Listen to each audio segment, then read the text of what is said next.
closer to my router because I'm a little further from it and you keep disconnecting.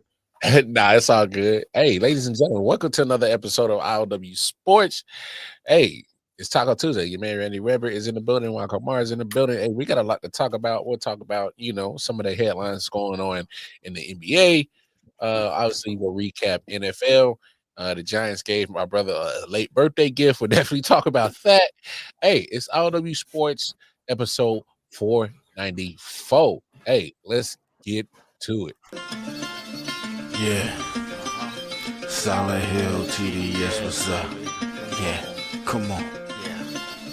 I.O.W. Sports Network, late night edition. Let's go. Come on. We about to raise the bar. Wild card mar. Everybody grab a seat, cause you know we about to spark. Late night sports talk. Modelo Le Cigar. Man, you don't wanna start. Wild card mar. We about to raise the bar. Wild card mar. Everybody grab a seat, cause you know we about to spark. Late night sports talk. Modelo Le Cigar. Man, you don't wanna start. Wild card mar. Hey. L Boogie with the hot flame, ashtray full of top names, little tree for your membrane. This the 9-hour time frame. I just snatched up a 6-pack, got my hands on a lid pack, whipping up a little batch of snacks. Yeah, man, I think I'm all set. Late night, can't sleep. Go ahead and just tap in. Better grab you a cold one, and we about to get some laps in. Wild card on the microphone, he'll hit you with a couple flurries. Y'all need to just strap in for some entertainment sports commentary. We about to raise the bar. Wild card bar. Everybody grab a seat, cause you know we about to spark. Late night sports talk. Modelo Le Cigar. Man, you don't wanna start. Wild card bar. We about to raise the bar. Wild card bar. Yes, sir. Yes, sir. Yes, sir. Hey, welcome back. Welcome back. Yes. It's I.O.W. Sports Show. It's Taco Tuesday. It's Randy Weber. This is Wild Card in the building, episode 494. Hey, man, y'all saw the intro of the show. We got some stuff to talk about. All right. But before we get off into our NFL tangent, because, hey, once we get to talking NFL, we don't know how long this show going to last. So we'll kind of put that on the back burner for right now. But before we get on to our sports, man, hey, how you doing, bro?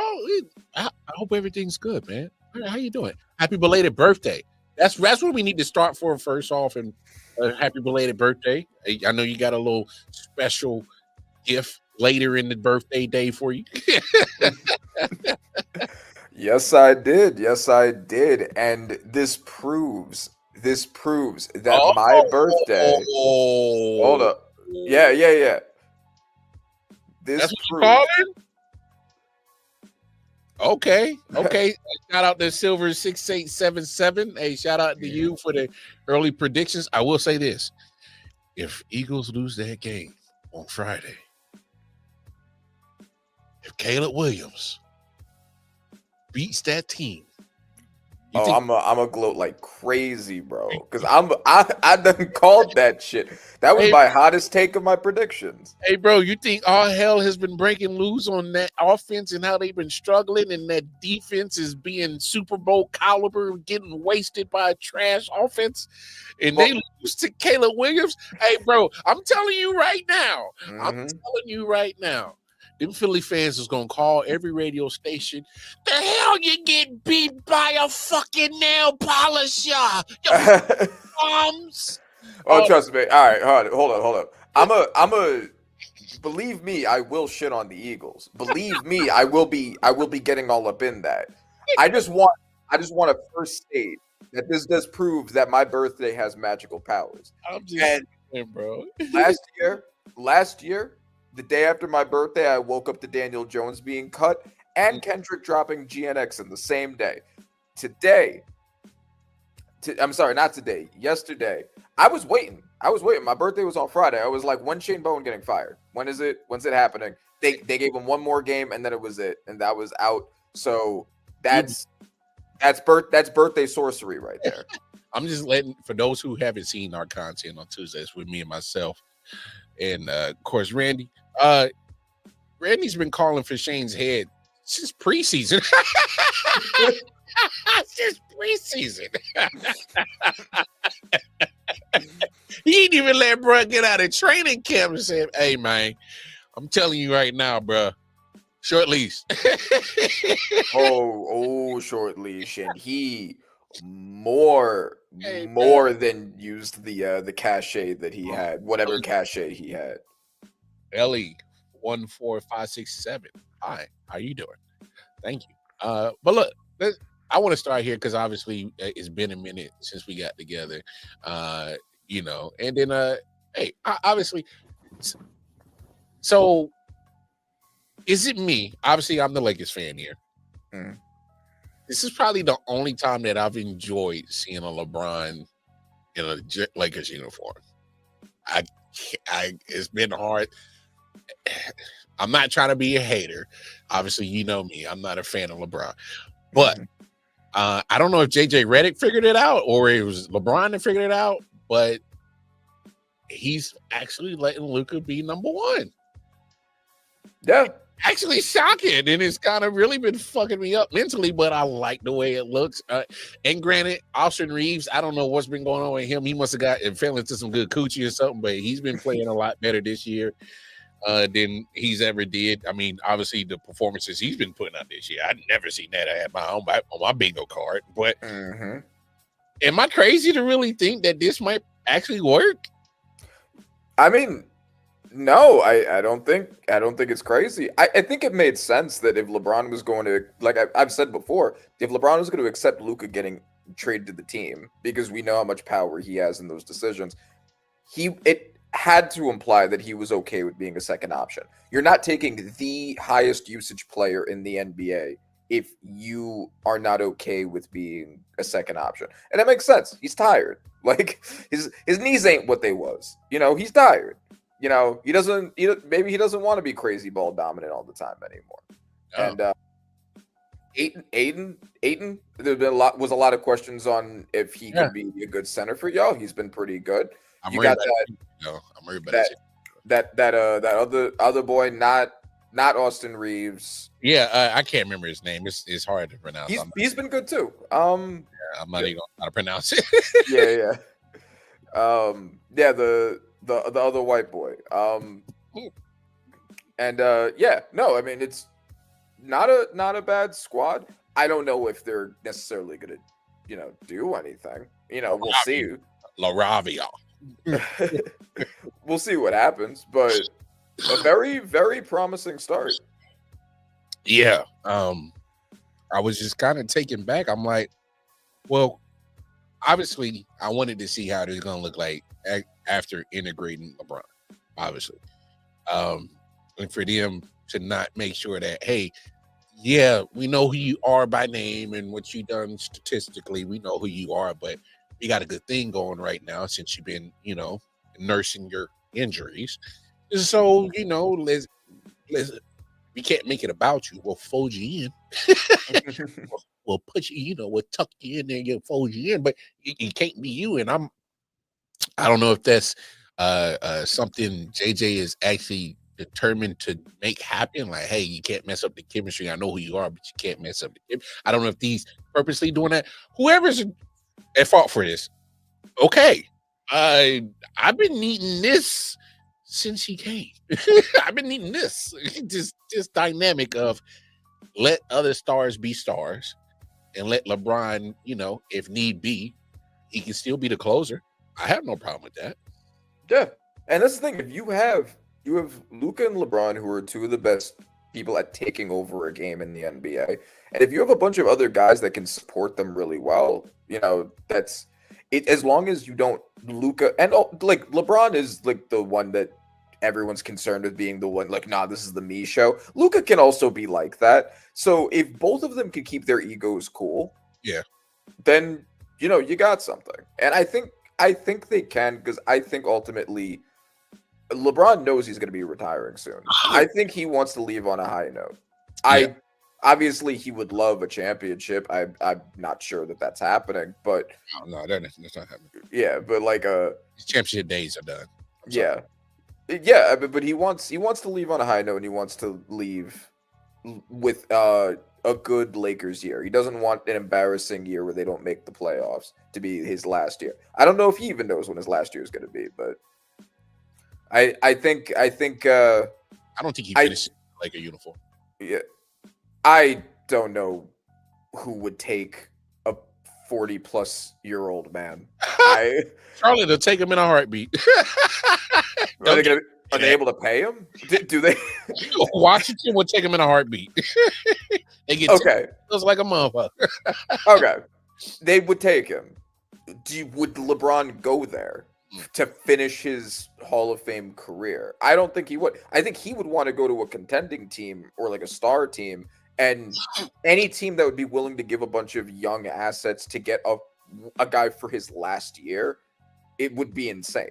So I think he has to finish in a Lakers uniform. I don't think he has a choice in the matter. But I think that if he manages to do something, I mean, maybe the Cavaliers would do it as like a Finish home. yeah, like maybe as like a Full circle. wrap it up where it Up happened. the shit up, B.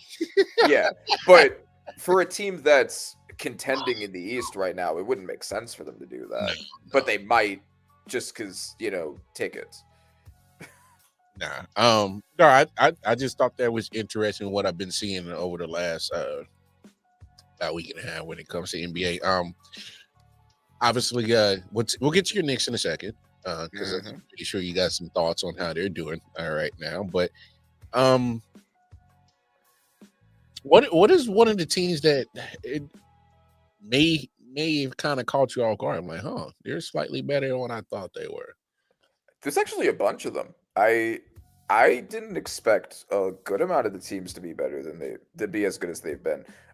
Pistons, I really didn't expect that. I thought they were going to be good. I didn't expect them to be on a crazy win streak. I didn't expect the Bulls to do anything, but it seems like they're starting to come back down to earth. Yeah. The Raptors, didn't expect that. Happy for RJ and Emmanuel quickly to be getting some shine, but I did not see that coming at all because they were nothing the year prior. Yeah. And the 76ers have been surprisingly good. So I would say those are the four teams that immediately come to mind of like, where were you last year? Why now? I guess I would say that those are my biggest surprise teams. Do you agree? Do you have any other ones you'd add? I thought Detroit would be, definitely better than what they were last year. I didn't, obviously, with same like you, I didn't expect that type of streak that they're run that they're going to start the season off. And I thought it was cute, but the thing is like it's 82 games. Like how long can you maintain that type of level of performance across 82 games? I'm not pissing on the Pistons. I'm not. I'm just saying it's way too early to start crowning. Way too early. Of course, and that's kind of this early into an 82 season. It's like so many of these things are going to probably eventually even out. It's too many ups and downs in the NBA season over 82 games for them to. And I'm not saying that they can't. I'm not saying is right now they're probably one of the better teams that are taking advantage of a very mass unit in the East. They're just taking advantage of it. Another team that I thought surprisingly I actually thought are having a slow start was Orlando Magic. I'm like I'm waiting for it because, and I don't know if Paolo's still trying to work his way back because I know he still missed some time last year. I don't know if that's the case. But especially last year, the way that he started off at an MVP level, I was hoping to see the same this year. And Desmond Bane being added for your 3-point shooting, I thought they would start, being lights out on offense and, being one of the better teams. They had a slow start. Yeah. Slow start. But it is what it is. But obviously you still got to use those specs. How the hell is OKC looking better and they're not even at full strength? Yeah, no, they could be the team to repeat as champions. I think that I said this last year after they won the championship that there's a good chance without a crazy amount of injuries, they could end up being like the dynasty. They're already kind of being treated like it, right? Like, in addition to having all like the crazy wins and everything and being so loaded, like people already hate them like a dynasty. You know, like it's I think there's a good chance that OKC ends up winning out of the West again. And that's saying a lot because there are a lot of really good teams in the West. But they're the favorite to win it again, I think, fairly universally. And yeah, like even with J-Dub missing time and like their other injuries, they're so talented and they're a deep team. And SGA putting up 30-point games when he is missing fourth quarters, like that's crazy. And he's doing that regularly. Yeah.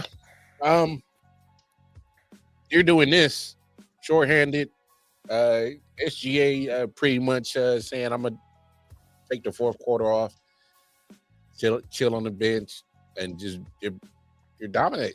Like this is if he played the fourth quarter, like mathematically, he'd be averaging like 50 to 55, which is insane. Fair. It's not even fair. Not even fair. Last topic, and we'll move on to NFL because I know we got a lot to talk about. Mm-hmm.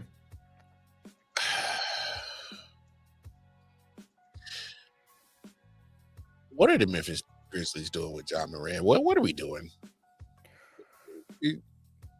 So what are we doing? There's a lot of the discourse on Ja has been very interesting, and for a player of his name value and his production, not his production, that's not the right word. His name value versus his actual value is very disproportionate because he obviously doesn't want to be there anymore. He's pissed at coaching. He's pissed at the lack of minutes he's been getting, but he also hasn't earned those minutes. He's been playing like shit.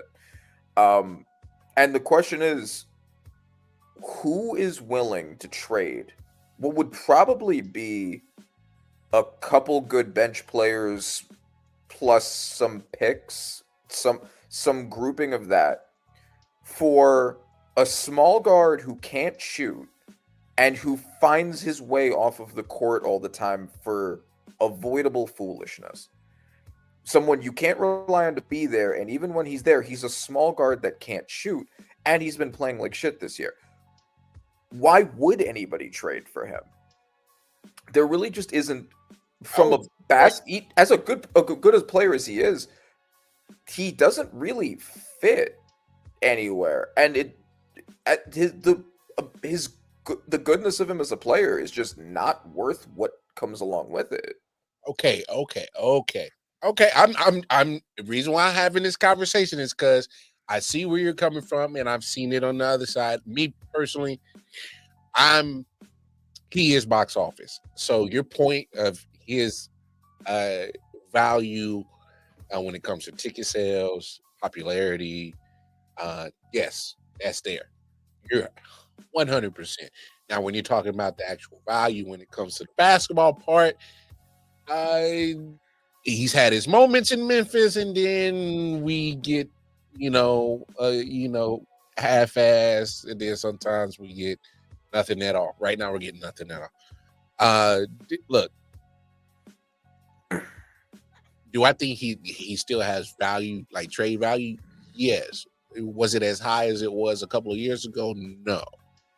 I just thought it was never going to happen in Memphis. I thought maybe he'd be there 3-4 years, and then he'll bust his way out of there. That's what I thought would have happened.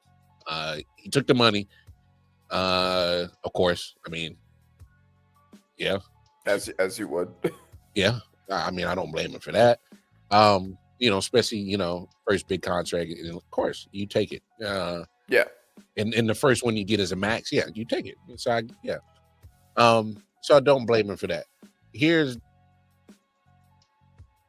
If he can, I'm more on the durability part of him that I'm more And I guess it does speak to the overall availability. You know, if you're taking into the factors that you had laid out there, you know, obviously avoidable. Yes, bar none.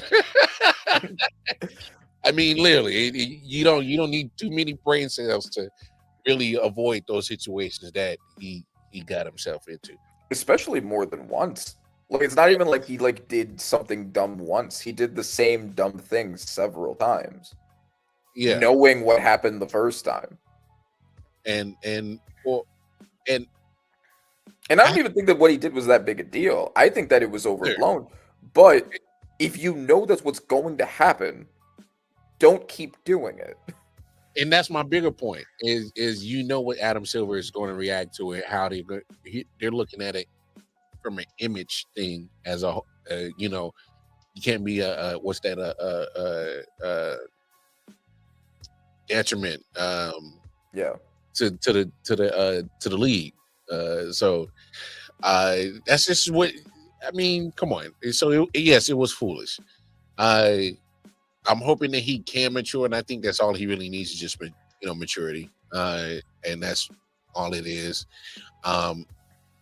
Say honestly, I think Miami would be the best spot for him. Do you think Miami wants him? I would give up Tyler Hero in a heartbeat for John Morant. In a heartbeat, you can have Tyler Hero in a heartbeat for John Morant. Take him off, please. And yes, I do agree with you. God needs to get a jumper. I've been screaming it to the heavens since he got into the league because I saw like he wants to jump over everybody, and you can't jump over everybody, and you always falling, and you always are putting your wrist and your knees and your ankles at risk, and it's been happening. And compile that with your foolish actions. So yes, you are so 1,000% right on your analysis. But Randy, if I get him to Miami, I'm telling you, if he can't make it there or get right there, he can't get right in any league, not in the NBA, because I get why you're saying that because of Spoelstra. You're just like Spoelstra's going to whip him into shape. I understand all of that. Get the best out of him. But the question is would a coach like Spoelstra be like, let me take my decent core of players in a very weak East that I know I could probably make a low seed in the playoffs with, and let me blow it up for a small guard who can't shoot. I'm not blowing it up. I'm just giving away Tyler Hero. That's maybe like a 1-for-1 trade, maybe. I don't know. I actually have only been watching. I only saw a couple of Heat games when they played the Knicks. Obviously, what are Tyler Hero's stats this year? I know. I'm just never been a fan of Tyler Hero. I've just never been, and I guess that's the hater in me. Okay, I'll take it. I'll eat it. Whatever. But He's scoring. What is it about? Right. Okay. 24 points per game on 66% efficiency. That's not pretty nice. That's pretty. He has not made a 3-point this entire year, but he's pretty good. Great shooter though. Yeah, no, he's not a bad shooter. I don't know why those 3-point numbers are what they are. Yeah, I mean, like the year before he was at 37% from three. The year before that he was at almost 40, and this year he hasn't shot a single 3-pointer. That's weird. But I don't know. I don't agree. I don't think I would take Ja for Hero. At least Hero's going to be there, right? Like Hero will be there. He'll be able to produce. He can space. Like, and that's one of the biggest issues with the Grizzlies right now. They got rid of their by far best shooter. Their spacing is also horrible right now. You're going to take your best shooter and give them to Memphis and take their non-shooting small guard who's going to foolishness his way off of the court. Hey man, I'm telling you, I don't know. There's certain changes of scenery can probably bring the best out of an individual that we know that was there, and it gets capped. But Mhm. some of it's to his own detriment. Some he can't control because of the injuries. But it. I just always felt for him if he gets the mid range, he can extend not only his career, but he would be damn near talked like it. And at some point, I know he was getting some buzz, is talked about as one of the best players in the league, and rightfully so. Because, in I'm just saying, if he gets the mid range, why couldn't he not be talked about like Shea? Why could he not? He's not the defender that Shea is. That's He's fair. That's fair. not the playmaker. That's fair. Shea can Shea can shoot from the mid range and from three. I hear that, but Luke is going to get MVP votes, but he's not going to be your best defender. So and trust me, I hear what you're saying because I value defense, and so I do love an absolute dog at 2A. Love it, but in this league, if you sell the tickets, sell the jerseys, score a lot, sprinkle some assist in there, little rebound, cop a steal or two. You the man. I mean, he would sell tickets in Miami if it's entirely a will he sell tickets decision. I agree with that. I don't know how useful he is as a basketball player right now, and I don't think that that's like a ceiling. I think that's just right at this moment. I think that could a coach like Spoelstra take him, make him do his chores and eat his vegetables, and and make him practice his jumper until his hands bleed, and eventually get him there? Sure, that could happen. Absolutely. That's a lot to hope happens, and to trade away right now what's your best offensive player to get him. And I don't hate your argument. I'm just again, and I might be on my Buck Nasty tip tonight. I've just never been a fan of Tyler Hero. Okay. I mean, I get it. I don't think that he's a star. I think he's a good player, but I don't think he's a star. I just thought he was an overrated role player, and just to talk around him and always like, oh man, he's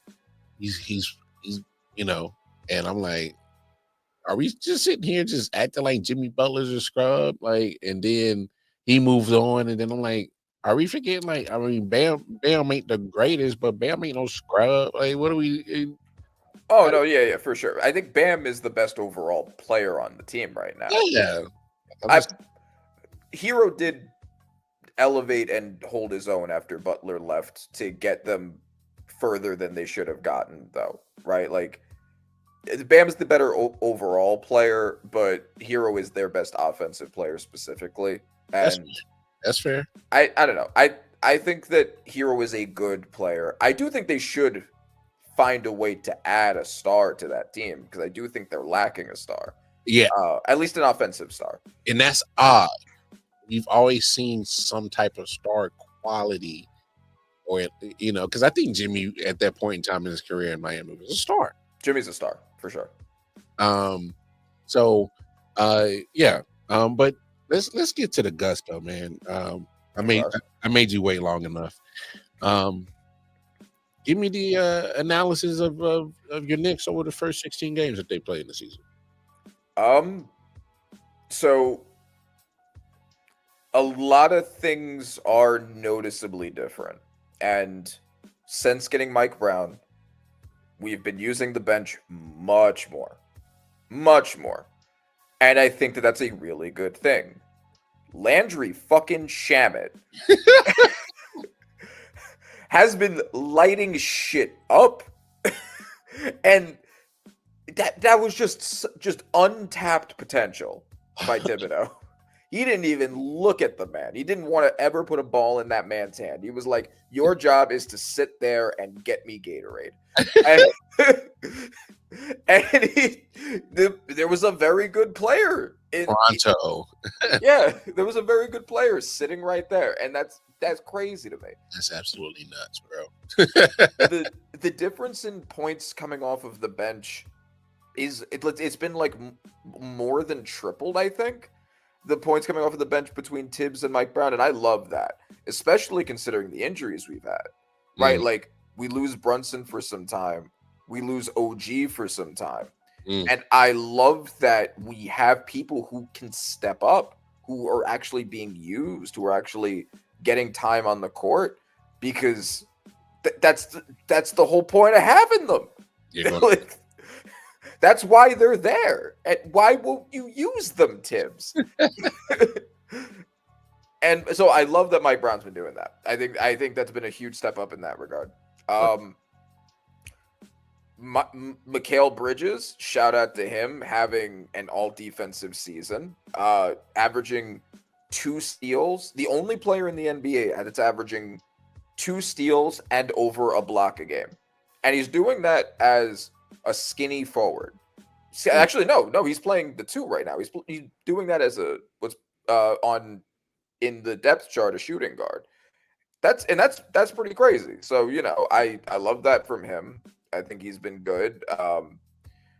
I think Cat started the season off shaky, started the season off slow, and he, in the past couple of weeks, really turned it around, especially after Brunson got hurt, really showing like, I can be the lead superstar in this team when Captain Brunson is out.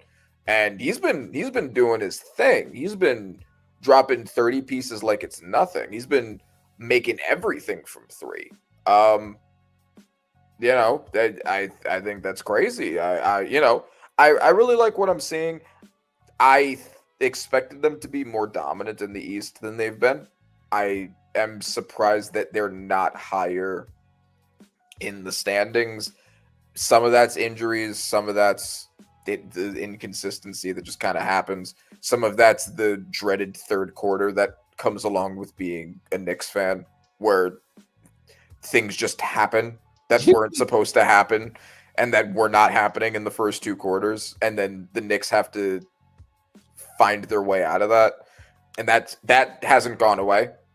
And I would love for that to go away. I can only take so much heart medication. But I think that I like what I'm seeing from the Knicks. I think that they're at full health, and even maybe not completely full health, still one of the best teams in the East, easily. They're the most proven playoff team in the East right now. Things are looking good. Things are looking up. Hey, just imagine the things you can find if you just, oh man, clean out the attic sometimes. Like, man, I forgot I had that. It's like, oh shit, I had a Landry Shaman just sitting around. Oh, damn. Man. Yeah, get the dust off that thing real quick, Just imagine when the more grandmas forget that they. Never mind. Let me chill out. No,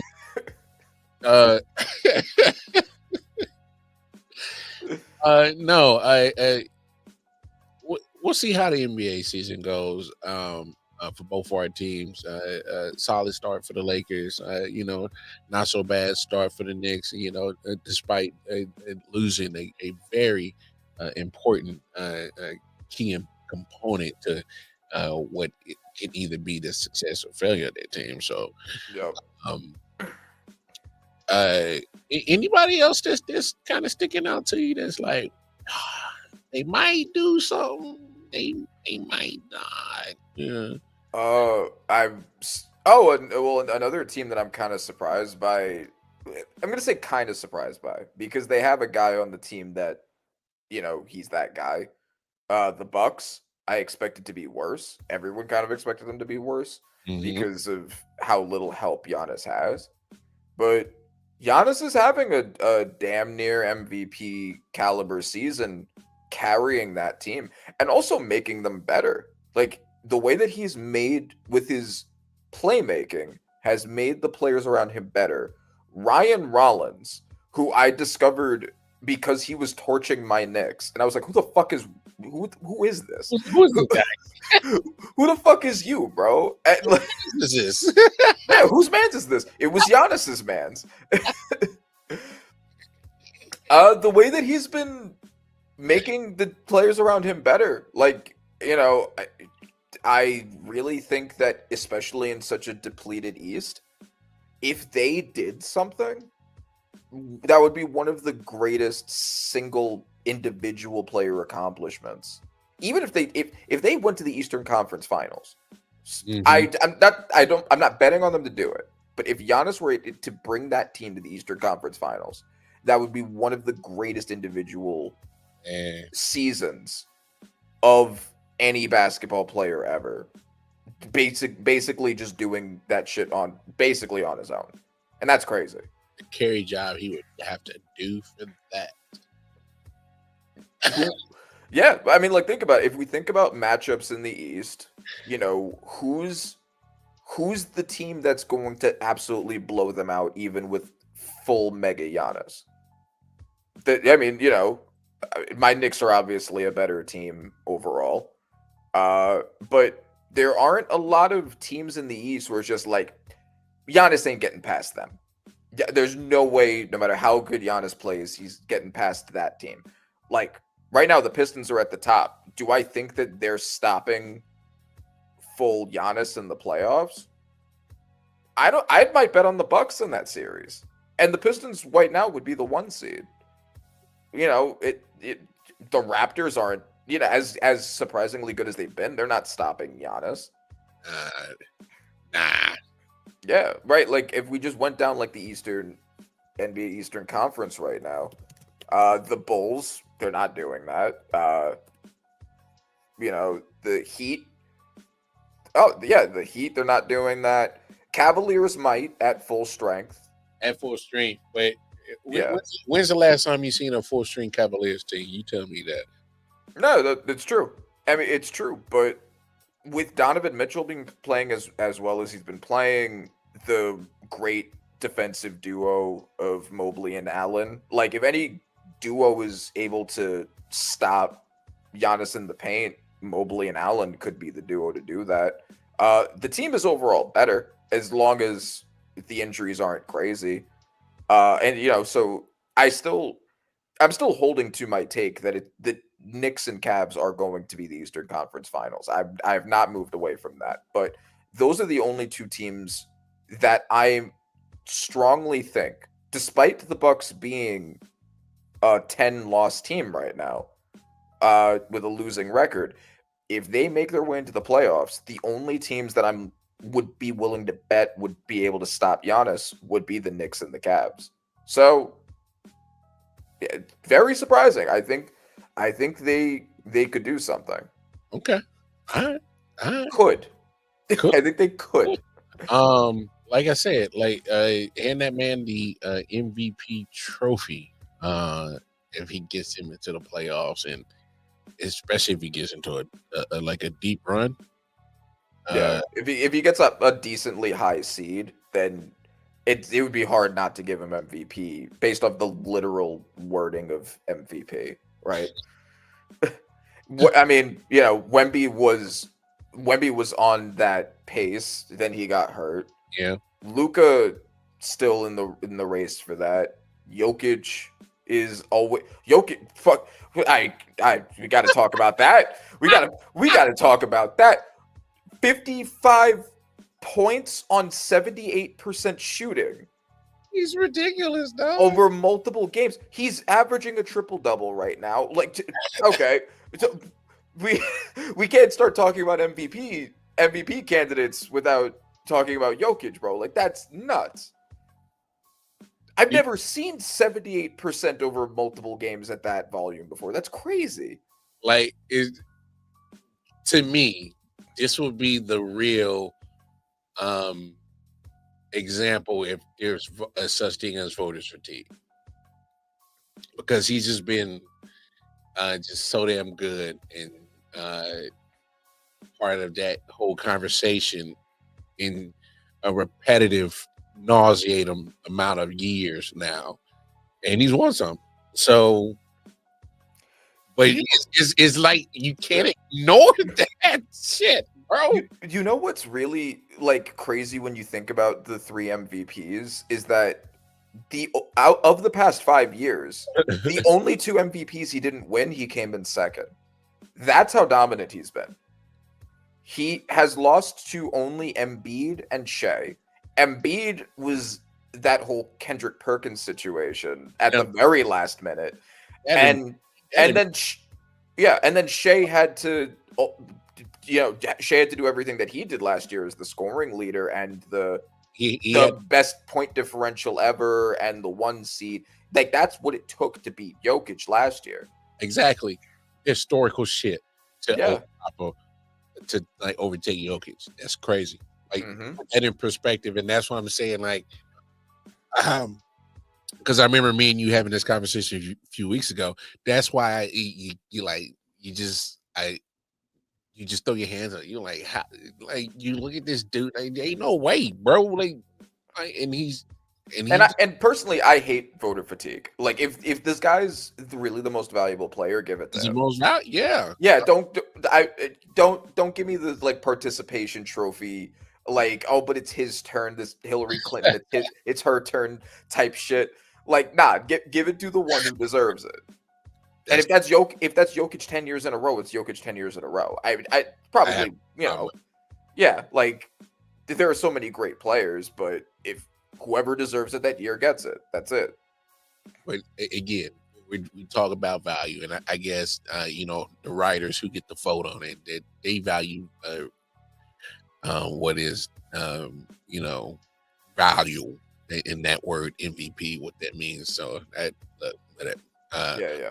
But let's get to some other stuff that happened in the world of sports. Obviously, we've had our talks about the man in Cleveland got his first start, went down to Vegas. Let's talk about how did you feel about Shador's performance? Okay, so when I couldn't be on the show last week, that was the thing that I was like, I would like to have talked about this. And so now we're going to get to. And I have a lot of thoughts on the whole Shador thing, as everyone does, as lots of people do. If I had been on last week, I would have given the enlightened centrist take, which would have been she was objectively awful last week. Objectively awful. He had a passer rating of 13. I've never seen that before. Yeah. Now, there were lots of people who wanted him to fail, who still want him to fail, and who jumped on that and is like, that's who Shador is, period. We've seen enough. Goofy ass. Yeah, exactly. Which is goofy, which is ridiculous. Now, there have also been a lot of people at that time were like, it's not fair. He was screwed. He was sabotaged. The team was working against him because he wasn't getting first team reps. Now, I think that's the straw man of that argument. Some people were genuinely making that argument, and I don't think it's a very good one, because it is not abnormal for, if you have a rookie quarterback who is going to become the starter, or who already is the starter, and you need to give him as many reps as possible, especially if he's a project like Gabriel was, to give him all the first team reps he can get. That's the bad version of the argument. The good version of the argument is, we knew that he shouldn't have been.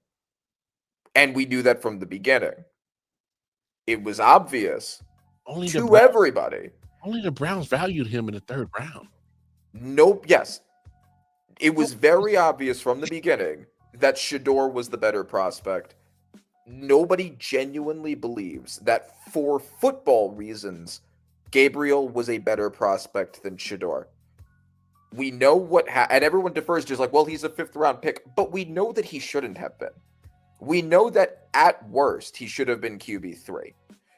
Now, Jackson Dart has been the best quarterback of any of the rookies, and I'm not saying that as a homer. He has been, but you could argue that the order was already kind of skewed because people weren't looking at Jackson Dart as a 1st round pick until like a few weeks before the draft, maybe a month, mostly out of desperation. It was a race between Ward and Shedeur as a 2-man race up until like a month before the draft. Yeah. So you can argue they also underdrafted Dart. That Dart should have in a redraft, Dart would be QB1. But and also Ward, which is also not entirely his fault, but he has also not been good this year. I was worried about his mental getting drained and being in a losing ass, facility with all that losing mojo in there, and I'm like, it's gonna start messing with his mental. He'll start making mistakes, and he's been making some goofy mistakes too. So he's been making some goofy mistakes. He doesn't have a lot of help, but he has also individually not been good. But if you're looking at them as prospects, he's still scrapping though. Yeah, but if you're looking at them as prospects, it was very obvious that Shedeur was at worst the 3rd best prospect of all of the quarterbacks. He should have been getting 1st team reps this whole time because he should have been drafted before Dillon Gabriel. That's the good version of the argument, and that's obviously correct. Well, here's another part. I get it. Most backups are going to get little to no reps with the 1st team. But here's my thing. You're one play away from losing your starter. And let's also be honest about this situation, man. It hold precedent. You held precedent because there were murmurs and reporters that leaked this out that he was getting 1st team reps when they still had Flacco on the roster.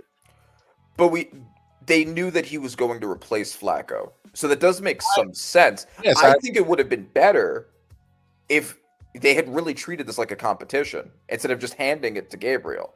And that would have avoided a lot of this. If they want to do that. Like, okay, they've made the mistake of drafting Gabriel first. That being said, they have them both now. Had they made it a real competition between the two of them, I don't think there's a world where Shedeur would have lost that competition. And if Shedeur had won that competition, and we both know he would have, then he would have been getting 1st team reps, and then maybe last week wouldn't have happened. Let me ask you this though, real quick. It just popped into my head. What happens if Cleveland goes on a roll? Because we already know that their defense is good, all right, and one of the best in the league. And Shedeur adds something to the offense. They get going. What if he ends up saving Kevin Stefanski's job? He might. And that's the irony in that shit right there. He might. And I think that's very ironic because Stefanski, I mean, up until recently, up until now, has clearly not liked Shedeur as the starter of the team. He can't beat the allegations after that post speech. Right. Yeah, no. The way he looked in the draft, although, there were there were videos of them after Quinshon Judkins looking kind of similar or whatever, but like the fact that they took 2 quarterbacks, it was very clear that wasn't in the plan. And then the way that they've handled all of this, it has looked a lot like Stefanski did not want to give him the starting job. And I still don't believe, and I don't really believe that anybody genuinely believes that it's because he thought Dillon Gabriel was the better football player. I don't think that he thought that. I don't think that anybody thought that. I think it's very obvious why, and it's because of all the stuff that quote unquote comes with Shedeur. Now, Shedeur gets his first real start with any preparation at all. He gets a week of preparation, a lot less than Gabriel ever had. He looked good. He looked good. He's clearly the best quarterback the Browns have had this season in that start. Did he make mistakes? Yes. Yeah. He had that bad pick in coverage. He had some other missed throws, but he has 3 of the top 4 highest air yard completions of any Browns quarterback this season, and he's played a full game and like a quarter and a half. And that's because Flacco was leading the league in interceptions at one point, and like Dylan Gabriel couldn't throw the ball downfield. He was playing scared the whole time. Yeah. Because he and can't see, man. He can't see over the damn line of scrimmage, man. Bro, he can't. He had the worst EPA per play of any quarterback in the NFL through his starts. He was a bad quarterback. And before anybody says, like, well, it was the Raiders, Gabriel lost to the actively tanking 1-win Jets after they had just traded their two best defenders. And they had basically nobody on defense. They had lost DJ Reed earlier in the season. They lost Sauce Gardner. They lost Quinnen Williams. They were actively trying to get the highest draft picks possible, and they still beat Dylan Gabriel. So if we're just comparing him to other Browns quarterbacks this year, I don't want to hear it. Shador had some great throws. His stat line is a thing that people are pointing to, like, well, he only had a 55% completion percentage, only 11 completions, only one passing touchdown, one interception. But if you actually watch the game, the bomb he threw to Isaiah Bond, which put them at the 2-yard line, that Quinshon Judkins then ran in wildcat formation for the touchdown, doesn't go on Shador's stat line. Yes, he had the screen pass to make the touchdown that did show up to Dylan that he ran through, but that at least evens out in terms of credit for the score. He would have had another one if Jerry Jeudy not just forgot where he was for that moment and let Jeremy Chin punch the ball out for that weird fumble. But he was on his way to, after a really impressive pass, to get the touchdown there. Shador very easily, through no fault of his own, could have had 3 passing touchdowns on the stat sheet. Yeah. Look, obviously, I'm a pro Shador fan, but I thought he played solid. It wasn't perfect. There's obviously he had mentioned there's some things that he still got to work on, and he said the right things. And I'm just of the mindset that give him more time with the ones, he'll start getting that connection. I'm loving the connection him and Harold Fannin are starting to get going. Yeah, I really liked that pick coming out of the draft. I like Harold Fannin, and he's shown it. Love Harold Fannin. So he can start probably getting some things cooking with Shador down the stretch. Look, give him time. I know there's still going to be people that's going to be the haters that want to see him fail, and that's fine. And you ain't got to like Shador for whatever non-football reasons that is, whatever. Cool. But we can't say that the guy can't play no football, bro. Like, that's crazy. Yeah. So and yeah, no, of course he wasn't perfect. Obviously, the team he was playing wasn't a good team, and his loaded defense did a lot of the work. But he did his job, and he did it well. And he was clearly better than both Flacco while he played for the Browns and Dylan Gabriel.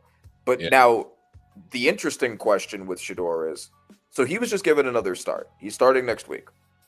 If he plays at about the level he played on Sunday or better for the rest of the season, the draft is going to be really interesting for the Browns, because they have 2 first-round picks because they traded down with the Jaguars so they could get Travis Hunter. Mm-hmm. And what was obviously the expectation, probably the plan from their perspective, was, we're going to take some project quarterbacks now and see what happens, but we want to make sure that we can get a quarterback by any means necessary next year who we expect to be our franchise guy. If Shador Sanders, who's currently being paid 5th round rookie money, is your quarterback and he's good, you got to build the rest of the team. And you already have an elite defense and 2 really good running backs. So if you can create a system around Shador with just good receivers and a good offensive line, and Shador ends up being good. Shador doesn't have to be Patrick Mahomes. Shador's never going to be Patrick Mahomes. Shador's never going to be Josh Allen. Shador's never going to be Lamar Jackson. He just doesn't have the traits for those guys. But if he can be Jordan Love, if he could be Bo Nix, if he could be a top 15 to 18 quarterback with that defense and that running game, and if you put good pieces around him, I think that's enough. I think you could be a good team. Wild card, at least the floor wild card. Yeah, I think so, and potentially more as Shador gets better and better. But I really think because they, obviously they fucked themselves so much with the Deshaun situation. If their quarterback who is good ends up being that cheap, that might really offset some of the damage that they did with that Deshaun trade, the Deshaun contract. So, 2 first-round picks, they don't have to use them to go get a quarterback. They can use them for a tackle and a receiver. You gotta build that tackle, that line. And yeah. I'm with you. That's to me, that's the obvious thing. But hey, the irony if some things that can happen if he gets that team rolling, get that offense rolling. I'm just saying. Just saying. Obviously, you're a Giants fan, so obviously you know about these two teams. What did you think about that Giants Cowboys game? Kind of give me your thoughts on both teams coming out of that game. So the Eagles Cowboys, I'm actually was not that surprised. In fact, I predicted the Cowboys were going to win. And the reason why I predicted that they were going to win was when the first time they played against each other, they almost did win. And the only reason they didn't win is because CD had like 3 uncharacteristic drops. Yeah. If he had caught like even one of those multiple drops that he had, the Cowboys win that game. And now the Cowboys defense was putrid when they played that game. They've since added Quinnen Williams to it. Ezaraku has started to become one of the better rookie edge rushers. The defense now looks better, not good yet, but better. I mean that just made the difference. The Eagles are a very shaky team. The Cowboys were almost as good as them with a horrible defense. You take that and you make it just a slightly below average defense. CD doesn't have those crazy drops. That fills the gap. And so I actually was not that surprised that they won, but I think it does show also that the Eagles might be a little fraudulent. Yeah, they might be a little fraudulent. Say it ain't so. Which almost every team in the NFL is fraudulent this year, but they've been pretty fraudulent. It's a lot of parity this year. I don't know what you counted to, but it's kind of, especially in the AFC, is like the upside down world. The teams that kind of been trying to work their way up are at the top, and the teams that have been up top are on the other side. So it's kind of weird. But my take from this season is there is one actually good team in the entire NFL, and every other team is in. There's one good team. There are 4 to 5 bad teams. Okay. Every other team is in this kind of weird, nebulous, they could be anything any week section. I like how you segue into that because I'm gonna put you on the spot, and I know you posted it in the on the Facebook page. But if I was to tell you, give me 10 teams as your top 10 power rankings. I'm putting you on the spot. Give me your 10 teams power rankings going from 10, obviously, and then 1 being your best. Okay. So we want me to start from 10? Yeah. Oh, okay. Oh, damn. If you want to start from 1, so if you want to start one being the best team and then go down, then by all means go. That's much easier. One is the Rams. Okay. They're the only actually good team in the NFL. I'm just making and now if you said somebody else besides them at number one, we're gonna have to have a conversation. I was gonna be like, well, Randy, you're gonna have to explain that to me. But okay, all right. So we don't have to have that discussion right here. All right, number 2. Number 2, I'm gonna. Oh my goodness. I'm gonna say this Seahawks. Really? And the reason why I'm saying the Seahawks is the defense is great. JSN is having one of the best seasons any wide receiver's ever had. Sam Darnold has been kind of shoddy the past couple of weeks. So, but before that, he was playing incredibly. So you have two sides of the ball that are as good as those two sides of the ball. And I think you have a good team there. If Sam Darnold could just not melt down, I think you're good. So wait, before okay, I know, and that's the issue, right? Like every team other than the Rams has that, but there's this problem. Like there's a team in New England that would like to have a conversation with you at their number 2 right now, Randy. And they also have one of those, but there's this, which is that they've played in a cupcake schedule. Oh, They've beaten. The only team they've beaten is the Bills, and Davis Mills just beat the Bills this past week. Atlanta beat the Bills. The Miami beat the Bills. Like beating the Bills doesn't necessarily mean anything right now.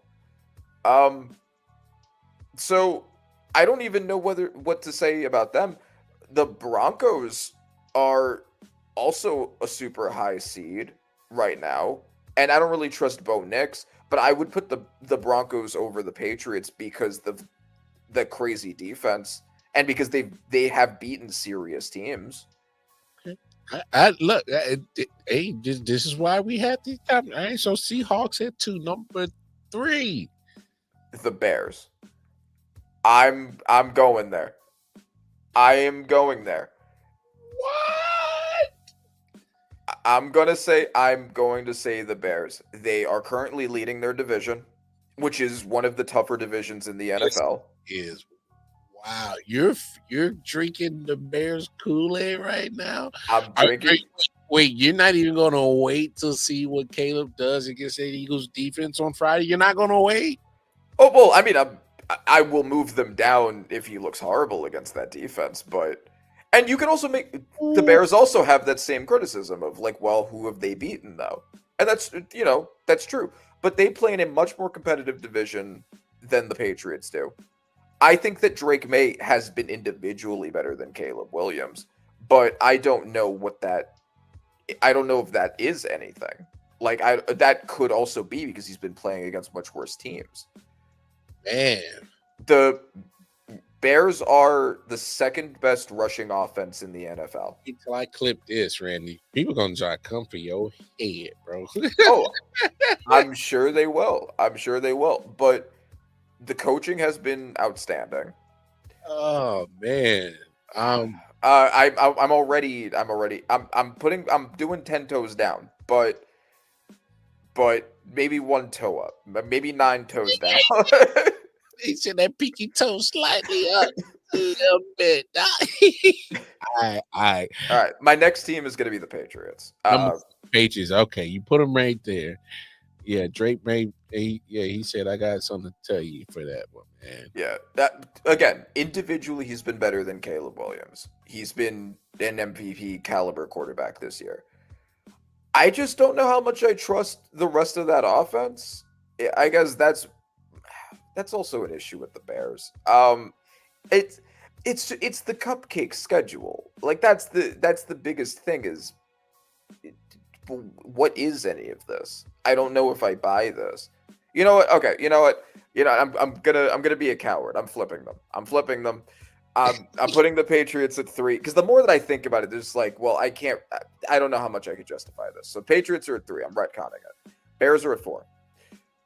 Broncos are at 5. Okay. I I think you're basing that one strictly on Bo. Well, the defense is elite. You know, the defense has been great even without Pat Surtain. I was about to say that too. They've Yeah. been even a good job without the best corner in the league. And even though Bo Nix has been shaky, he has led the NFL in fourth quarter comebacks. So he's shown he can get it done. And that's enough. Maybe that's enough. 6, I'm gonna say the Eagles. I kind of have to. They have the pedigree. Their defense is great. That defense is nasty, bro. Yeah. I feel like the Eagles and the Broncos are very similar in that they win, but they win in ways where you look at it and you're just like, I don't buy that. Like, what was that? Like, no, that's not sustainable. And like the Bears, Broncos, and Eagles are all kind of like that. So I actually think it makes the most sense for them to be lined up 1, 2, and 3. And they've played better. The Eagles have played better competition. That's fair. Than the at least the Bears. Ah, shit. All right. Okay. I'm moving the Bears down 2. Damn. You didn't give me a chance to prepare this. Exactly. That's why I'm doing this on purpose, because I get you in just your organic atmosphere, thought process of where you seeing these teams. That's all, you know. Yes. Okay. So the Bears would be 6 now. So you going Rams, Seahawks, Patriots, Broncos, Eagles, then Bears? Eagles, Broncos. Eagles, all right, Eagles, Broncos. Okay. Okay. And then Bears. I gotta do the Chiefs next. That's actually bold. I know, but they are the Chiefs. And that's just kind of what it goes down to. Like in a lot of these situations, it's like, well, okay, but it's Patrick Mahomes, it's the Chiefs. They haven't played like they've played in the past, but they're still in it. They've lost to some weird teams, and Patrick Mahomes has been very streaky. He looked horrible against the Bills. He looked horrible against the Broncos. Ugh. He should have been able to beat the Jaguars. But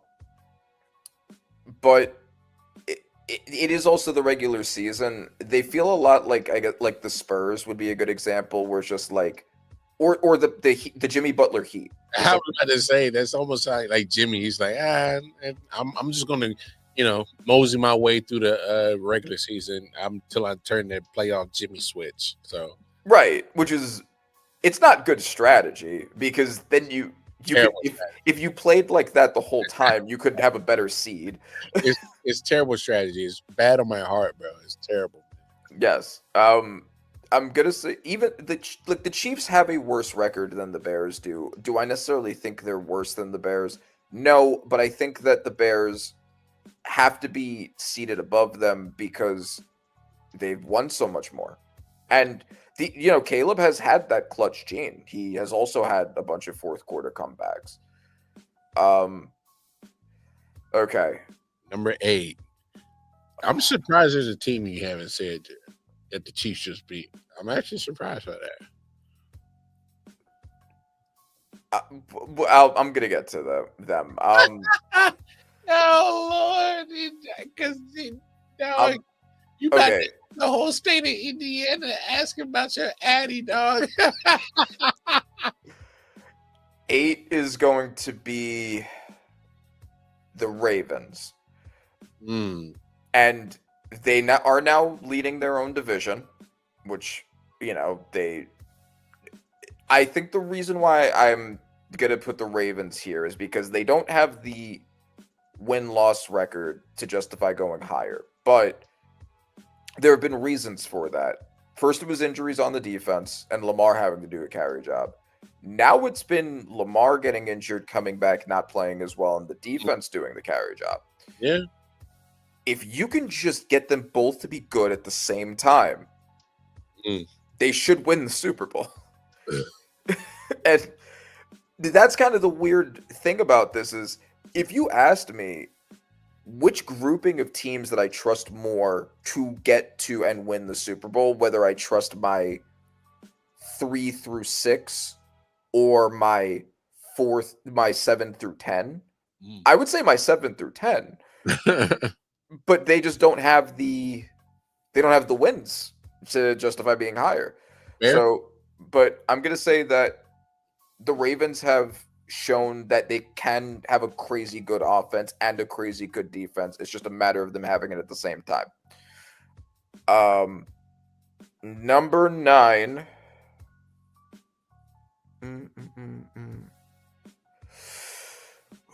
Ooh, okay. I do have an honorable mention. So I'm going to say my 9 and 10, but then I'm going to say my dark horse. And 9 is the Lions. And the Lions, kind of the same deal as the Ravens, where they've shown elite play. I mean, for a while, they were like the most dominant team in the NFL. And yeah, that's fair. They had their moment. Yeah, exactly. Jahmyr Gibbs has looked like one of the greatest. Jahmyr Gibbs has looked like Barry Sanders in some of these games. Like, legitimately, he's been that good. I know firsthand. And you know, that was unfair, bro. Yeah, no, that was. And you know, leave it to Shane Bowen. Leave it. No. I'm doing this. I'm going here. I'm kicking his ass on the way out. Leave it to Shane Bowen. He's already gone, dog. He's gone, bro. I'll bring him back just to kick him out again. Leave it to Shane Bowen to decide. You know what I should do for the most important stop of the game? I should take Brian Burns and Dexter Lawrence and take them off of the field. Oh my goodness. And then when it does go into overtime, because you chose not to just kick it and take the points, let's do that, but again. And then Jahmyr Gibbs runs right where Dexter Lawrence would have been. Oh, Lord. Genius stuff right there. Yeah, let's take our best 2 defenders. Anyway, so the Lions, the Lions are just like a very loaded team. The offensive line has not been what it has been in the past. They've still been able to be good despite it, but they've lost some kind of weird games. They've lost a bunch of weird games, and a lot of that is probably just because there's injuries to the secondary. A lot of that's because the offensive line isn't what it's been. But they honestly probably shouldn't have been as close to losing as they were against my Giants. And that's kind of been the thing. They lost to the Vikings with what's probably now the worst quarterback in the NFL heading it. Hey, yo. Damn, why JJ had to catch a stray, bro? Well, because I do want to talk about that a little bit after this, but the Lions, so the Lions are weird and streaky, and I don't really know what to do with them. So that's why they're only at 9. 10 is the Bills, and it's kind of the same thing. It's like, well, they have Josh Allen, they have James Cook, and they don't really have anything else. Well, they can simplify it, and my theory to fix the Bills is give James Cook the damn ball. Like, stop trying to make Josh Allen Superman. And the fact that they went into the offensive game plan on a Thursday night against one of the best and most athletic and ball hawking and dangerous and heavy hitting and all around nasty, disgusting defense that is the Houston Texans, and thought that was a solid game plan, is for Josh Allen to try to play hero ball against that Super Bowl elite caliber defense was just damn negligence. Yeah, for sure. Yeah, no, exactly. Like that's James Cook literally just cooked on the first possession, went straight down the field and got a touchdown, a 42-yard banger. What are you doing? Negligence. You should have been fired on the spot for that. OC Joe Burton fired. Yeah, that was crazy. That was negligence, bro. I'm sorry. That was disgusting. If I'm a Bills fan, I'm raising hell about the offensive the game plan, because it's like Josh Allen can't be put in this position to play hero ball. You see what happens. He doesn't have the receivers for it. That's a big part of it. Also, that's really under talked about. The roster is not there. He can't play hero ball. In part because of his own issues, and in part because he doesn't have anyone to throw the ball to. Khalil Shakir is not going to torch that defense. Nobody's scared of Khalil Shakir. That's why he's still getting numbers, because nobody's scared. Keon Coleman has been benched multiple times, and he was supposed to be their X receiver. He's getting the healthy scratch. Disciplinary actions. Yeah. Their first round pick last year. Come on, bro. Yeah. So, yeah, no, that's the Bills are really only 10 just because I know Josh Allen is good and I know James Cook is good, but they don't have the roster to really deserve it. And Josh Allen has not been playing like Josh Allen this year. Like he's been he's been playing like Josh Allen from several years ago. He's been turning over the ball like crazy. Have you noticed the theme of when he struggles? The struggle is he is struggling mightily against the good defense. Even the good pass rush. It's the pass rush, most importantly. Because remember, Atlanta at that point in time had a top defense at that point in time, and they played them on their Monday night and was forcing turnovers. Houston, look at the other games that they lost. It's the pass rush.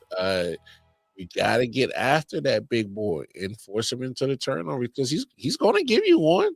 Yeah, and the pass defense too. Like if you can cover his guys well, and he has guys that are easy to cover. It's all small slots.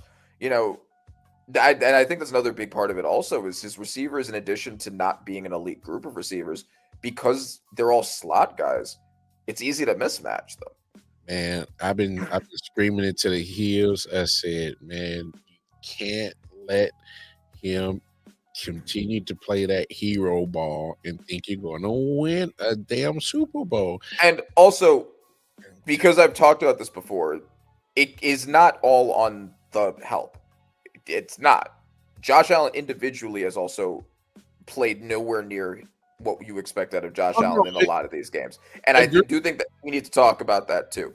Because when Patrick Mahomes or when Lamar Jackson underperforms, it's them underperforming. When it's Josh Allen, it's the lack of help around him. You know what people are going to hang their calling card on? They're going to call on that performance he had against the Buccaneers. Like, oh, that's MVP. Like, I'm like, bro, that man was doing some dumb turnover bullshit in the beginning of that game, and then he finally was like, oh, I'll start being a knucklehead and started playing better. And and also that was sandwiched in between the loss he just had, where he threw a bunch of turnovers and looked like trash, and 6 touchdowns, and him getting destroyed by the poverty Miami Dolphins the week prior. Like, he was sandwiched in between two horrible performances. So he's been very week to week, but so is Patrick Mahomes, so is Lamar Jackson. I was about to ask you that. Is what's going on? And I think that's kind of why we're looking at this upside down in the AFC. Is you're looking at the old guard that's been there in continuous years, year after year after year. They're not looking so indestructible like they normally would. I mean, like you said, Lamar's been kind of shaky, had the injury. Josh Allen's not playing too great. Admittedly myself, there were some things in this past game, even with the Chiefs and the Colts, and maybe it's just because Lou Anarumo, the defensive coordinator, always coaches up some good schemes against Patrick, even back when he was with Cincinnati. I guess that might have something to do with it too. But there were some times where I'm like, damn, Patrick's kind of playing a little timid. He's missing open receivers. He's overthrowing the deep shot, or he's overthrowing certain, and then and he'll kick it in the gear late in the season. So I Yeah, thought I don't know what it is. It feels like a very weird coincidence that it just happens to all of the expected great teams are underperforming and a lot of the formerly poverty teams are overperforming. And a lot of the quarterbacks we didn't think anything of, like Sam Darnold and Bo Nix and Daniel Jones. I'm not sold on Nix. Well, I'm not either, but I'm just saying, like, the quarterbacks that are at the top right now are ones that nobody thought anything of, and the quarterbacks that are in this kind of like weird fighting for themselves every week situation are the ones that we expect to always be in the MVP hunt. I don't know what that is. I don't know. It may just be a very weird coincidence that seems to be happening to all of them at the same time. I don't know. But my dark horse team is the Houston Texans. That defense is so good. Yeah, It's an elite defense, a loaded defense. Everybody on it is incredible. You just can't do anything. You got Will Anderson. You got the most underrated player in the NFL, Danielle Hunter. You got great corners. You got safeties. You got just great scheming. The scheming is great. Just everything about that is loaded. If you can just get competent offensive play, they could be a really dangerous team to go against in the postseason when they take the AFC South. I really think so, and I think they are going to take the AFC South because we're seeing the team that's currently leading it, and the nanosecond that the Colts put themselves in a position where they have to go all in on Daniel Jones, all of a sudden Daniel Jones is just like, damn, thanks for the money. Thanks for the money. I'm gonna play like shit now. It's too late.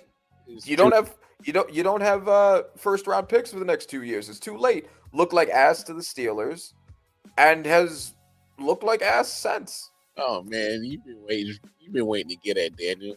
Yes, I have. I said I've seen the script. I saw it in 2022.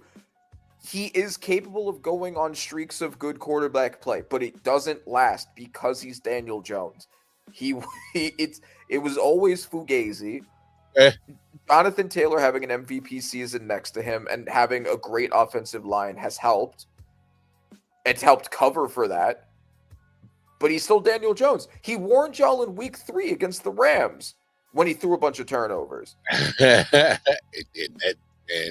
Hold on to your firsts, everyone. Don't give up your firsts unless you're looking to get a quarterback. Don't give it up for a corner, even a great one. It's just not worth it. Don't do it. Obviously, we kind of mentioned it just a second ago, but we love talking about it. Quarterback play, man. Obviously, we talk about the big guns in the AFC kind of struggling this year. That's documented. But there's one quarterback that's still reminding y'all that, hey, man, I'm a bad monk. What is going on with Matthew freaking Stafford right now? This man is on one right now. Oh, yeah. And I think that he is pretty undoubtedly the MVP favorite this year. And he should be. He's individually played incredibly. 30 touchdowns to 2 interceptions is insane. That's insane, bro. Yeah, that is insane. And there's also a little bit of the Lifetime Achievement Award bonus that he's going to get there too, never having gotten one, knowing that he's going to retire soon.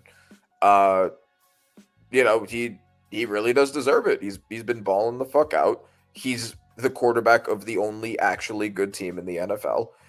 And yeah, I mean, there's just I don't know what else you say about it. He's been fucking awesome.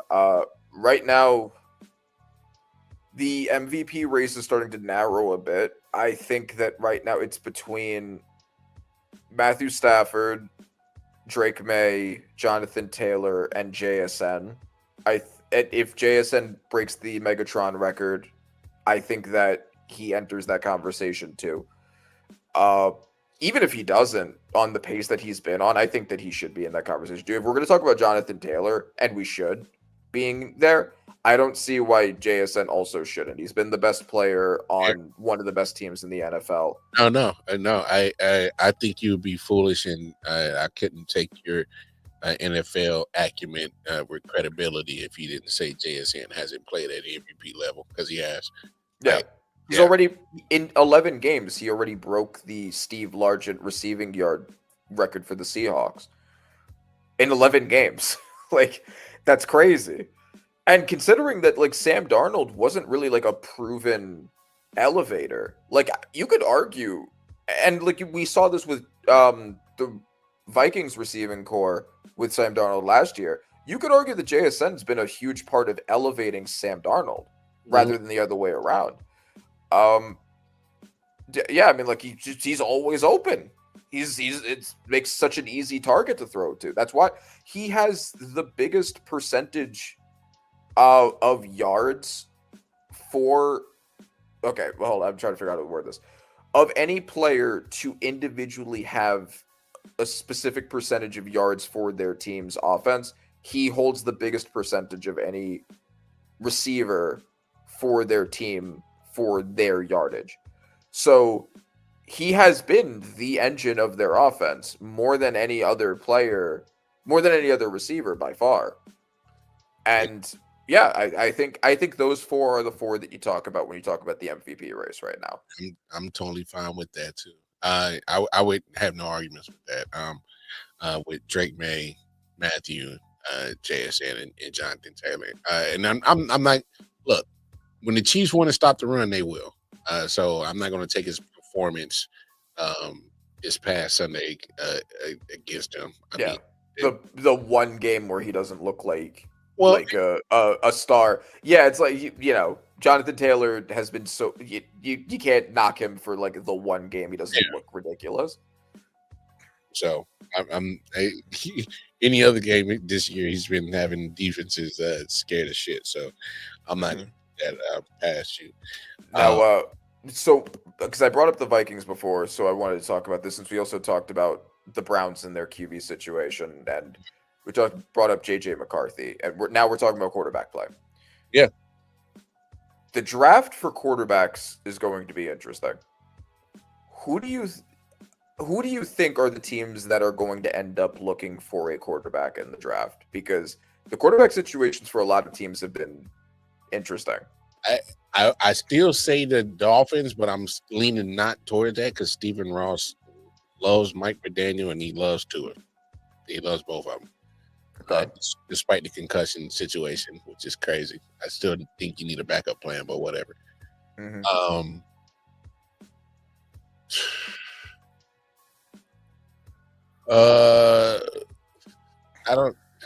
don't think you got the answer in New Orleans. I don't think you got your quarterback in New Orleans. No. Raiders. You got to look at Raiders. There's no way you can keep going with and thinking that's a good situation. Trust me, Chip Kelly is he was part of the problem, but he's not all of the problem. He's not all of it.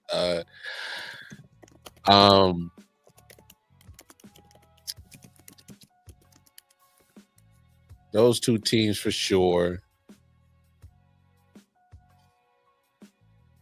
I would say the Jaguars, but they already contractually just stuck in purgatory with that contract with Trevor. They just gave him about a couple of years ago. So I can't say them, even though they should. Obviously, the Steelers still have to go look if this is Aaron Rodgers' last year or not. You still got to go look.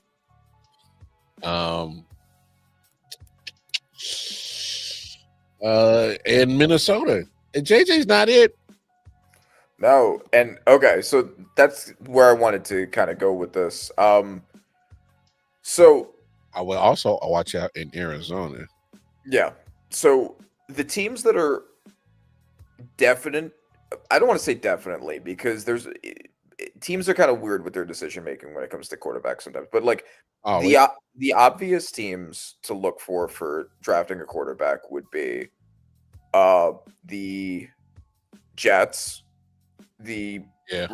the Jets, the Raiders, the Saints, uh, the Vikings, and the Steelers. And then the teams that need another quarterback but are in weird contractual situations that make it difficult would be the Dolphins and the Cardinals. Because both of them still have guaranteed contracts that are multi-year, and cutting them would be really bad for their cap. I also do think that, I mean, maybe we're done with Kyler, but Tua has demonstrated the ability to have very good quarterback play with a really good situation, and he's in a really bad situation. Whatever you think about that, I'm not saying they shouldn't move off of Tua. I'm saying that the situation around him has been very bad, and he had, like, only a couple years ago he had one of the greatest offenses ever, and he was leading the league in yards. Whatever you think of that, with everything, they should eventually look to move off from him, but I don't think they're able to anytime soon. I agree with the Jaguars. I think the Trevor Lawrence experiment is over, but they have him locked up, so they're not looking for it. The Browns would have been the other one, but if Shador works out, they shouldn't be. The conversation around getting quarterbacks has always been kind of confusing to me, because if you look at, do you remember last year when everyone was saying this is such a horrible rookie class for quarterbacks? It's just a two-man race, and then that turned into a one-man race where Ward was the only good one and all of that, and everyone was saying, wait till next year. Next year is a loaded QB draft class. All these teams should wait. And Garrett Nussmeier, Cade Klubnik, Drew Aller were expected to be first-round picks, and now none of them are. Now all of them are expected to be backups. And because I've been watching my fair share of college football, ain't too much. I mean, somebody's gonna take a flyer on that guy Mendoza out of Indiana. But I mean, I'm kind of the quarterback plays kind of Yeah, and this was touted as like an elite quarterback class last year, and now this one's also a weak quarterback class. Yeah, Mendoza has looked really good. Dante Moore has looked really good. Ty Simpson has looked really good, but outside of those three now, like, nobody wants to touch anybody else. Dante Moore might even go back to school. He might stay in Oregon, and Ty doesn't have that many starts, so you have to kind of worry, like, if he's ready. And then there's guys like Jaden Maivia and Brendan Sorsby who have been really good, but nobody is even looking at them that high. So it's a weird situation. If you're a team like the Vikings or the Steelers, who are not going to be drafting in the top 10, but you need a quarterback, what do you do? And you might have to stretch that a year out then. Try to find the best veteran quarterback you can. And to be honest, it sounds weird. Jameis Winston seems like a Pittsburgh Steeler. I think he could be. I think that would be fun. But aren't you just kind of kicking the can down the road then? Of course. And isn't that what the Steelers have been doing since Big Ben left? But they have to, because the fact of the matter is they even spend a shit ton of money on their defense for that product is ridiculous. So you gotta fix that. And especially if Mike Tomlin stays on, he likes his veteran quarterbacks, and I can see him kind of trying to get a little last bit of Jameis Winston magic, and they can reconvene and kick the can one more year. Because I don't know if this is Aaron's last year or not, but obviously he's showing the injury problem right now. So he's already missed one game. So it's I don't know what you really do. Because I'm not thrilled about none of these quarterbacks coming out. Yeah, I mean it's tough. And so the Jets, Saints, and Raiders. What's your other option? Kirk Cousins? That's kind of where I'm going. The Jets, Saints, and Raiders all should take a quarterback. One of those three quarterbacks we mentioned, if they're all there, should go to one of those three teams. Mm-hmm. The Rams have 2 firsts, with Stafford is leaving at some point soon, and they may make a move for one of those quarterbacks. If they are willing to trade up, which I think would be a good idea for them to do. They're a team with the infrastructure to take a quarterback. You have Sean McVay, you have Stafford to sit behind, you have Puka and Devontae Adams to throw to. If you're looking for a place to develop a quarterback, that's a really good place to do it, and they have the 2 firsts to trade up for. And then so that leaves the Vikings and the Steelers especially in that limbo where they may just have to suck it up and take a swing on a quarterback in the draft and see if they can do anything with it. The Steelers have just been in purgatory for quarterbacks forever. It's not. I don't think they're getting one next year either, because they're going to be 9-8 again. Kenny Pickett fucked that up for that. Yeah, exactly. Like they refuse to tank, and that's kind of what they need right now. Then the Vikings. So I mentioned this before. JJ McCarthy has the worst EPA per play of the second worst of any quarterback in the 21st century. And the number 1 on that list is Jamarcus Russell. That means he has a worse EPA per play than Josh Rosen. He has a worse EPA per play than Ryan Leaf. That's not good. It's not good. And what makes that even worse is that there's really no excuse for him to be as bad as he's been. He has Justin Jefferson, Jordan Addison, TJ Hawkinson, a revamped offensive line, and Kevin O'Connell. And for him to be as bad as he's been, and also injured most of the time they've had him, if you're in that situation and you have as loaded an offense as the Vikings do, they just won 14 games with another quarterback who nobody expected to be good when he walked in there. Look, I think you just take a quarterback. I think you're just like, look, we're done with the JJ experiment. You have no reason to hold on to him. He's on a rookie deal. You can cut him whenever you feel like it. Damn, or trade him if anybody's willing to take him. I don't know why anyone would.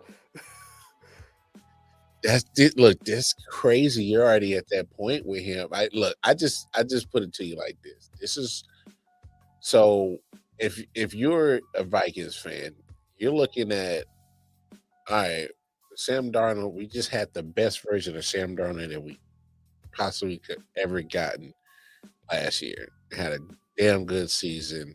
Yes, it did. There were some moments you could have had better, especially in that playoff game. It is what it is. You also in that building had Daniel Jones, and I'm not saying what he's doing in Indy he'd be doing in Minnesota. I'm not saying that at all, but we have seen what he does when he has talent around him. All right, is that fair to say? All right. He can game manage with talent around him. Yes. That's fine. But he'll let the playmakers make plays. All right. So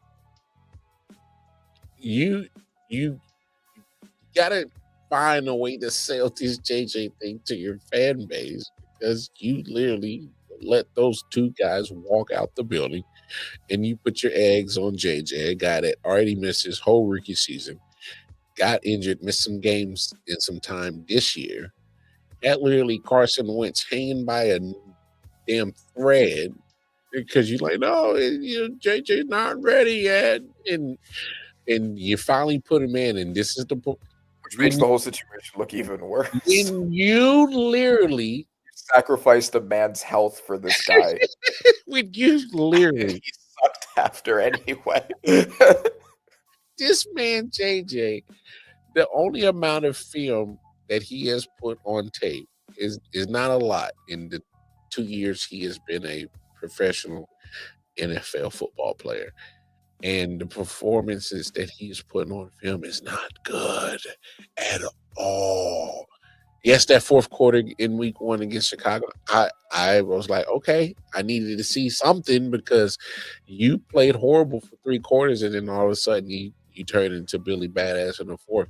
Ever since then, I don't know how they won that game against Detroit. I have no clue how they won that game. They've won basically despite him, which goes to the amount of talent on the team. I didn't even get into the defense. The Brian Flores led defense has had to carry this team, and they've done an okay job of it. Wearing down is because they're like they're. I mean, you can. They're not. I don't know if it's been a huge story or not, but you can just tell the frustration with Jettas after every possession where the ball is just it's either thrown way over his head or short or off target. You just got to put it in the vicinity of Jettas and he'll take it over from there. That's it. Yeah. And this is a guy that 2 years ago had 1,000-yard season in half of a season with Josh Dobbs throwing him the ball most of the time.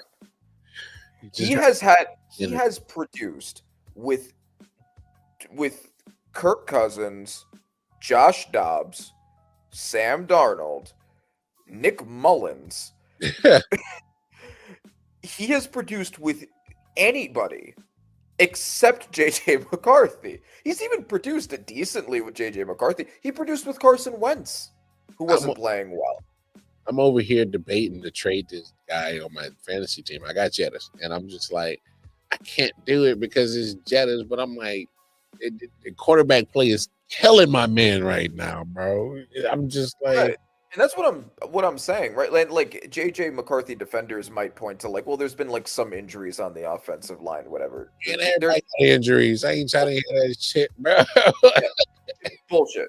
No excuse. That offensive line has been so loaded, even if you're missing a guy or two. With that receiving core, that defensive support, that coaching, and most of that offensive line, you don't get to be worse than Ryan Leaf. You don't get to be worse than Josh Rosen in that situation. And that's what I'm getting to is Cam Ward has not been good, but Cam Ward is surrounded by nothing. His head coach was the first head coach fired, and that was his first year. He doesn't have the receivers. He's had like some okay moments from guys like A.O.W. Yeah. That's basically been it. He doesn't have the run support. The offensive line is bad. Cam Ward has reasons why he's underperformed. JJ McCarthy has no excuse. What's your excuse? And that's why I think, look, if you can get a Jaden Maivia, a Brendan Sorsby in that offense, I think you just do it. I don't really buy the idea of let's kick the can down the road for next year and hope next year is good, because people said that about this year and now this year isn't good anymore. I think you just take a shot. I think you just try. If a quarterback has been playing well, take him. If he sucks, give him a second year. If he still sucks, find another one. When you don't have a crazy amount of other needs, and the Vikings don't, like their only other need is like what, a corner. They can get a corner in the second round. Hey, you keep throwing stones or at the damn glass ceiling until you break it. I don't know the right metaphor right now because I'm zooted as hell. But at the point that I'm trying to make is at the end of the day, if you know that you don't have the guy, you go get it. I mean, you just got to you have to find the answer at quarterback. But at the same time, the good GMs are the ones that in the mix I'm trying to find it. I'm still make sure that I gotta build the actual true fundamentals of building a team. I got to make sure I got my trenches right. I got to make sure that I can, whoever I got back there, I can protect them regardless. I got to make sure I get, dogs on the defensive side that can get after the quarterback. Yeah. So they do have a pretty expensive team overall. They really need to make sure that the quarterback they keep is cheap.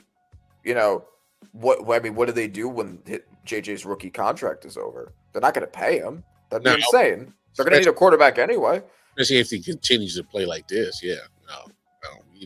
That's an easy decline on the option.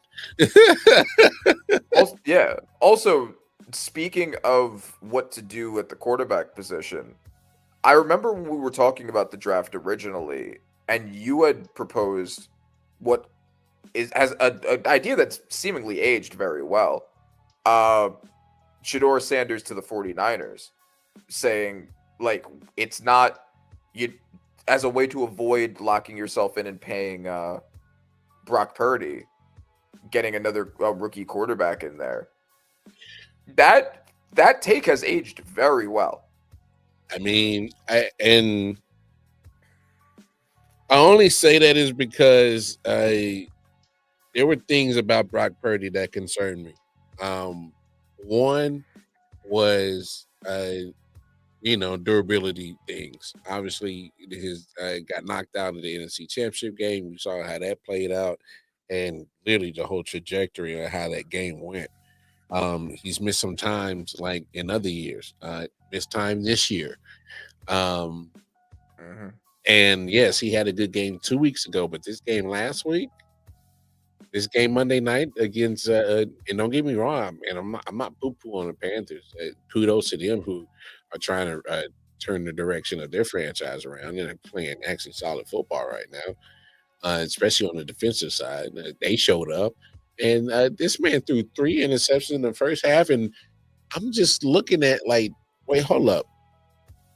Mac Jones, who they really originally wanted to draft over Trey Lance regardless, they really went up to go get Mac. Finally get him in the system.